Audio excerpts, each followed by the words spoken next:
We continue Pyrrhus from Plutarch's Lives, translated by John Dryden, revised by Arthur Hugh Clough. Get rumbling the tumbler here. Then Caius Fabricius came, an embassy from the Romans to treat about the prisoners that were taken, one of whom Caius had reported to be a man of highest consideration among them as an honest man and a good soldier, but extremely poor. Pyrrhus received him with much kindness, and privately would have persuaded him to accept of his gold, not for any evil purpose, but calling it a mark of respect and hospitable kindness. Upon Fabricius's refusal, he pressed him no further, but the next day, having a mind to discompose him, as he had never seen an elephant before, he commanded one of the largest, completely unarmed, to be placed behind the hangings,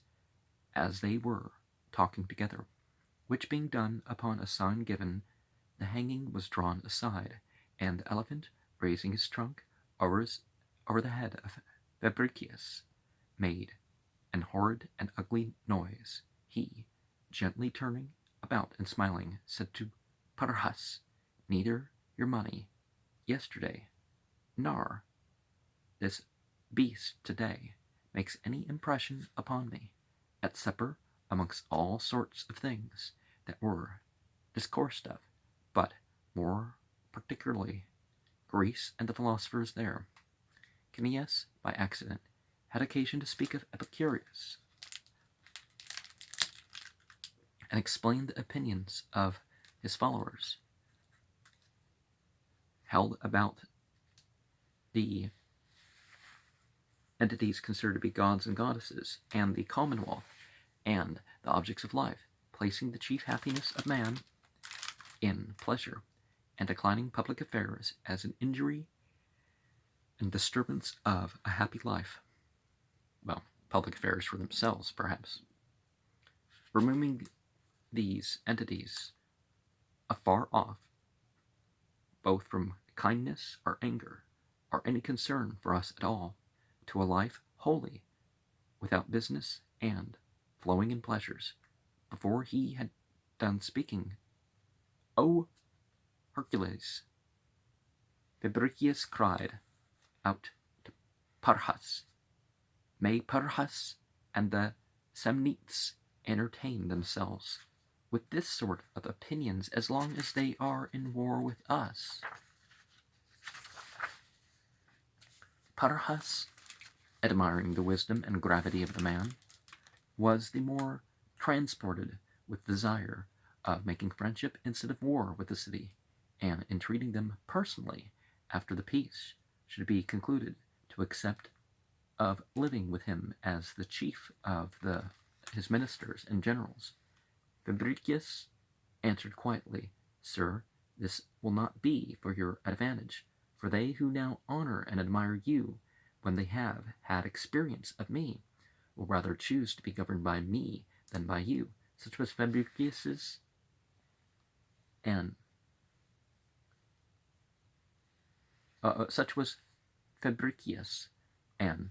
Pyrrhus received his answer without any resentment of tyrannic passion.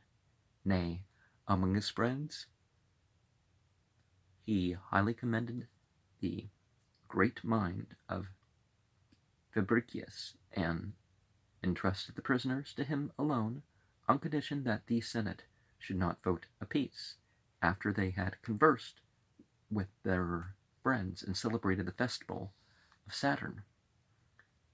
that they should be reprimanded, and accordingly they were sent back after the holidays, it being decreed pain of death for any that stayed behind. Was it Saturnalia in December? After this, Fabricius taking the consulate, a person came with a letter to the camp, written by the king's principal physician, offering to take off Pyrrhus by poison, and so end the war without further hazard to the Romans, if he might have had a reward proportionable to his service. Fabricius, hating the villainy of the man, and disposing the other consul with the same opinion, sent dispatches immediately to Pyrrhus to caution him against the treason. The letter was to this effect: Caius, Fabricius, and Quintus Aemilius, consuls of the Romans, to Pyrrhus the king, health. You seem to have made an ill judgment both of your friends and enemies. You will understand by reading this letter sent to us that you are at war with honest men and trust villains and knaves, nor do we disclose this to you out of any favor to you, but lest your ruin might bring a reproach upon us, as if we had ended the war by treachery. As not able to do it by force, when Pyrrhus had read the letter and made inquiry into the treason, he punished the physician, and, as an acknowledgment to the Romans, sent to Rome the prisoners without ransom, and again employed Cineas to negotiate a peace for him, but they, regarding it as at once too great a kindness from an enemy, and too great a reward for not doing an ill thing to accept their prisoners so, released in return an equal number of the Tarentines and Samnites, but would admit of no debate our alliance, our peace, until he had removed his arms and forces out of Italy, and sailed back to Epirus with the same ships that brought him over. Afterwards his affairs demanding a second flight, when he had refreshed his men, he decamped and met the Romans about the city Esculum, where, however, he was much incommoded by a woody country unfit for his horse, and a swift river, so that the elephants, for want of sure treading, could not get up with the infantry. After many wounded and many killed, night put an end to the engagement. Next day, designed to make the fight on even ground and have the elephants among the thickest of the enemy, he caused a detachment to possess themselves of those incommodious grounds, and mixing slingers and archers among the elephants with full strength and courage, he advanced in a close and well-ordered body. The Romans, not having those advantages of retreating and falling on as they pleased, which they had before, were obliged to fight man to man upon plain ground, and being anxious to drive back the infantry before the elephants could get up, they fought fiercely with their swords among the Macedonian spears, not sparing themselves, thinking only to wound and kill without regard to what they suffered. After a long and obstinate fight, the first giving ground is reported to have been where Pyrrhus himself engaged with extraordinary courage, but they were most carried away by the overwhelming force of the elephants, not being able to make use of their valor, but overthrown, as it were, by the eruption of a sea or an earthquake, before which it seemed better to give way than to die without doing anything, and not gain the least advantage by suffering the most extremity. The return to the camp not being far, Hieronymus says that there fell 6,000 of the Romans, and of Pyrrhus's men the king's own commentaries reported 3,550 lost in this action. Dionysius, however, neither gives any account of two engagements at Esculum, nor allows the Romans to have been certainly beaten, stating that once only, after they had fought till sunset, both armies were unwillingly separated by the night, Pyrrhus being wounded by a javelin in the arm, and his baggage plundered by the Samnites, and that in all there died of Pyrrhus's men and the Romans above 15,000. The armies separated, and it is said Pyrrhus replied to one that he gave him joy of his victory, that One other such would utterly undo him, for he had lost a great part of the forces he brought with him, and almost all his particular friends and principal commanders. There were no others there to make recruits, and he found the Confederates in Italy backward. On the other hand, as from a fountain continually flowing out of the city, the Roman camp was quickly and painfully filled up with fresh men, not at all abating in courage for the loss they sustained, but even from their very anger gaining new force and resolution to go on with the war. Among these difficulties he fell again into new hopes and projects distracting his purposes, for at the same time some persons arrived from Sicily offering into his hands the cities of Agrigentum, Syracuse, and Leontini, and begging his assistance to drive out the Carthaginians in and rid the land of tyrants. And others brought him news out of Greece that Ptolemy, called Caranus, was slain in a fight, and his army cut in pieces by the Gauls, and that now, above all others, was his time to offer himself to the Macedonians. In great need now was, above all others,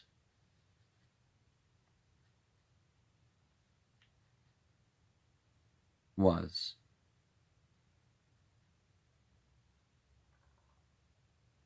his time to offer himself to the Macedonians, in great need of a king, complaining much of fortune for bringing him so many occasions of great things altogether at a time, and thinking that to have both offered to him was to lose one of them. He was doubtful, balancing in his thoughts, but the affairs of Sicily seeming to hold out the greater prospects, Africa lying so near, he turned himself to them, and presently dispatched away Cneius, as he used to do, to make terms beforehand with the cities. Then he placed a garrison in Tarentum, much to the Tarentines' discontent, who required him either to perform what he came for, and continued with them in a war against the Romans, or leave the city as he found it. He returned no pleasing answer, but commanded them to be quiet and attend his time, and so sailed away. Being arrived at Sicily, what he had designed in his hopes was confirmed effectually, and the cities frankly surrendered to him, and wherever his arms and force were necessary, nothing at first made any considerable resistance, for advancing with 30,000 foot and 2,500 horse and 200 ships, he totally routed the Phoenicians and overran their whole province, and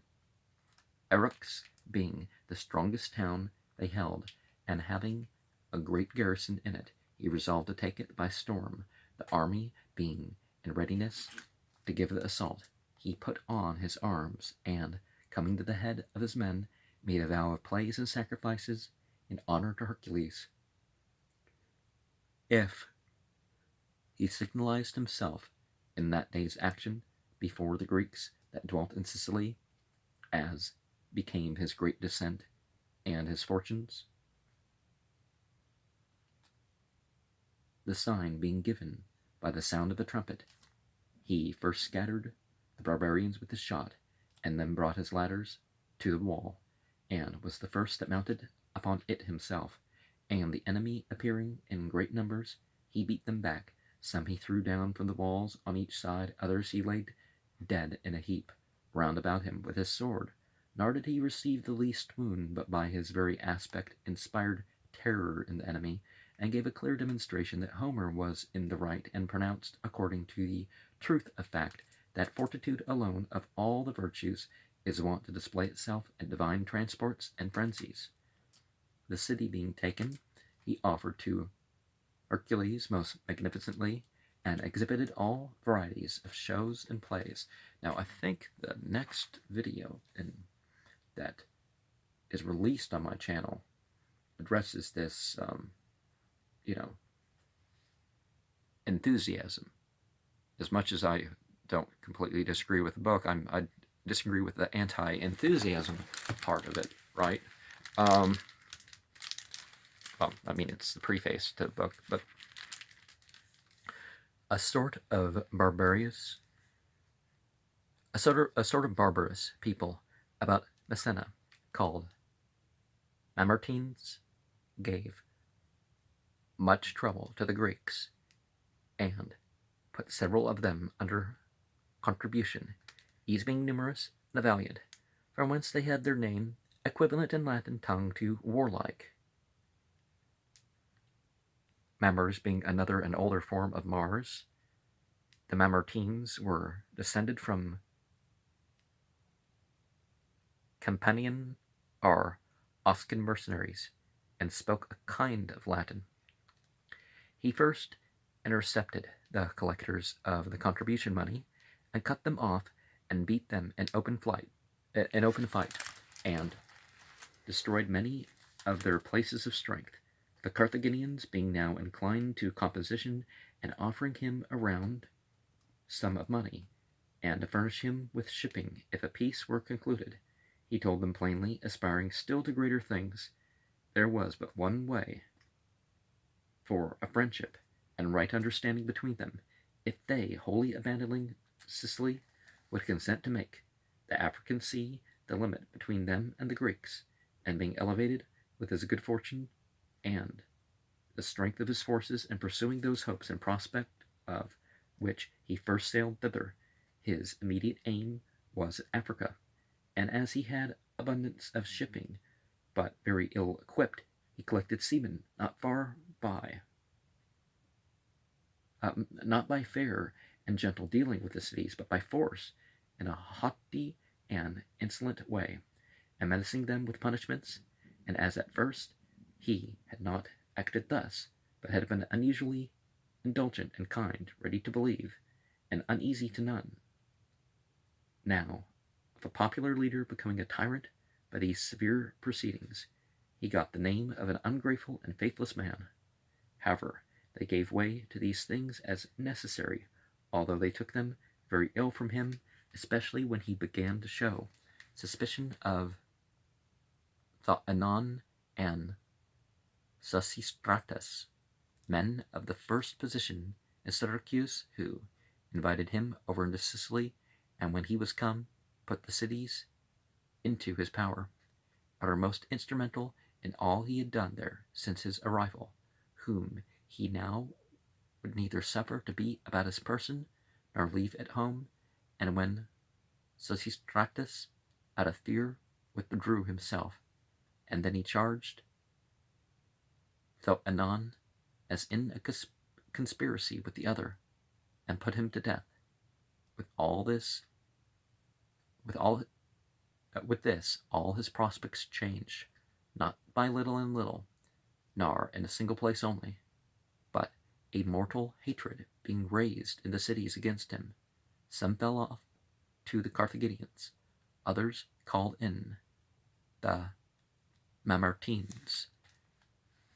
And one of the things that we hear accounted was like when the Christian empires did this, that they forced people to fight and forced people to whatever. Sometimes if they stirred up a fight with some neighboring country that wasn't Christian, sometimes they would like with the Muslims, with the Muslimin, they would keep messing up saying the wrong plural, but some people would show up and basically give up, and this would happen in large enough numbers. So you rely on the forced army, it takes the edge off of it at the very least. Even a draft takes the edge off of it. And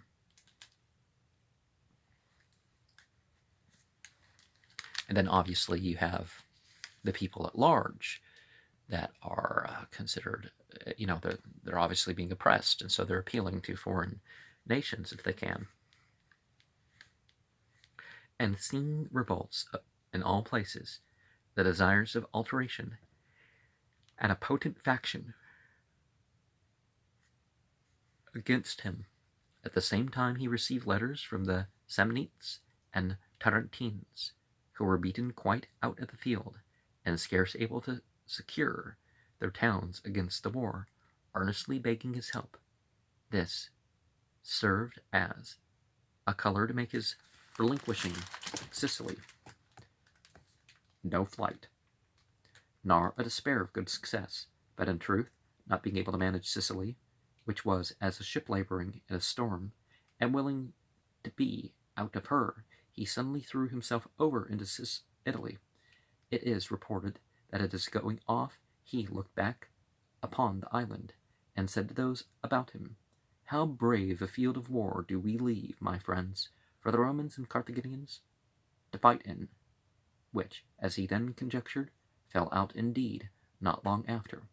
When he was sailing off, the barbarians having conspired together, he was forced to a fight with the Carthaginians in the very road, and lost many of his ships. With the rest he fled into Italy. There about 1,000 Mamertines, who had crossed the sea a little before, though afraid to engage him in the open field, setting upon him where the passages were difficult, put the whole army in confusion. 2 elephants fell, and a great part of his rear was cut off. The army, not his rear end. He, therefore, coming up in person, repulsed the enemy, but ran into great danger among men, long trained and bold in war, his being wounded in the head with a sword, and retiring a little out of the fight, much increased their confidence, and one of them advancing a good way before the rest, large body and in bright armor, with an haughty voice, challenged him to come forth as if he were alive. Pyrrhus, in great anger, broke away violently from his guards, and in his fury, besmeared with blood, terrible to look upon, made his way through his own men, and struck the barbarian on the head with his sword, such a blow as with the strength of his arms, and the excellent temper of the weapon, passed downward so far that his body, being cut asunder, fell in 2 pieces. This stopped, of course, the barbarians, amazed and confounded at Pyrrhus as one more than man, so that, continuing his march all the rest of the way undisturbed, he arrived at Tarentum with 20,000 foot and 3,000 horse,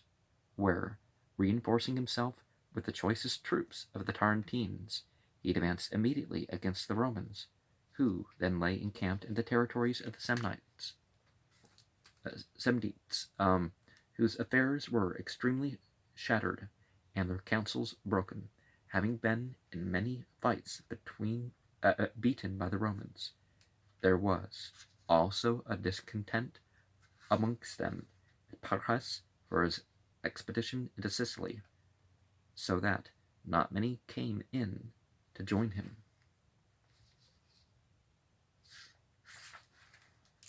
He divided his army into 2 parts, and dispatched the first into Lucania to oppose one of the consuls there, so that he should not come in to assist the other. The rest he led against Manius Curius, who had posted himself very advantageously near Beneventum, and expected the other consul's forces, and partly because the priests had dissuaded him by unfavorable omens, was resolved to remain inactive. Pyrrhus, hastening to attack these before the other could arrive, with his best men and the most serviceable elephants, marched in the night toward their camp, but being forced to go round about and through a very wooded country, their lights failed them, and the soldiers lost their way. A council of war being called, while they were in debate, The night was spent, and at the break of day his approach as he came down the hills was discovered by the enemy, and put the whole camp into disorder and tumult. But the sacrifices being auspicious, and the time absolutely obliging them to fight, Manius drew his troops out of the trenches and attacked the vanguard, and having routed them all, put the whole army in consternation, so that many were cut off and some of the elephants taken. This success drew on Manius into the level plain, and here in open battle he defeated part of the enemy, but in other quarters, finding himself overpowered by the elephants and forced back to the trenches, he commanded out those who were left to guard them, a numerous body standing thick at the ramparts, all in arms and fresh. These, coming down from their strong position, and charging the elephants, forced them to retire, and they, in the flight, turning back upon their own men, caused great disorder and confusion, and gave into the hands of the Romans the victory and the future supremacy, having obtained from these efforts and those contests the feeling as well as the fame of invincible strength. They at once reduced Italy